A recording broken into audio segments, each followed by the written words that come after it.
Okay, this one's a little longer, a little more complicated, but most of you probably were able to pick up at least that it's criticizing the classic fairy tale, more recently an animated movie, The Princess and the Frog, which is a beautiful princess kisses a frog and the frog turns into a prince. This, however, is a song for all that would have been princesses. Consider the gall, the nerve, of the bullfrog, the male frog, lustily calling at night for a mate. Huh, huh, huh, huh. Longing for a kiss from a beauty that could change his fate. Some say a frog is the male sex, and girls who kindly put their lips to its are promised to get over their fears. But what about the cow frog, female? No mammary glands, no sweet milk, all her eggs outside of herself. Female frogs lay their eggs, male frogs come along and fertilize them.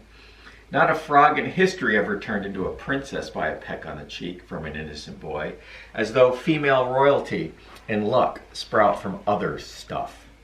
Once, before the Ranidae, those are true frogs, were green and slimy, a young she-frog, acting on impulse, shyly flirted with a prince. She batted her eyes, big and bright as flashbulbs, but busily adjusting his white mink capelet, fancy hat. The prince said to someone in his court, "Get this commoner out of here. Does she not realize such a scandal could cost me my throne?" And like Saint Bridget, now Saint Bridget was beautiful, but wanted to stay pure, so she actually prayed to be ugly, so no one would desire her.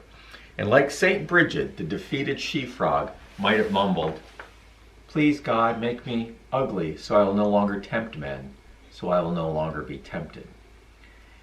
As though for a cow frog, a would-be princess, desire itself is shameful. And a lot of you picked up on the fact that this is really about what we'll call a sexual double standard. Women are expected to be beautiful, and men less so, I think. Now there is plenty of pressure. I think more than ever on men and their looks. But this poem's a little older. And if you watch the news, there are a lot of really what we would consider beautiful women on the news, and a lot of men who really aren't that good looking. Actresses, once they hit a certain age, it's harder for them to find parts in movies. Men, no problem. There's all kinds of movies featuring old men. It's even a sort of own little subgenre of movies. So there is a sexual double standard here, and not everybody will agree with this, and that's good. But we think differently when we see what most of us would consider a very attractive woman with a not so attractive man. We might think, "Oh yeah, good for him. He must have money." But if you see a really handsome guy with a woman who we might not find all that beautiful by our cultural standards, which are created by the beauty industry, not necessarily anything good, we'd go, "That doesn't make any sense. He could do better than that." So I think there is definitely a double standard in our culture. Women are judged much more on their looks.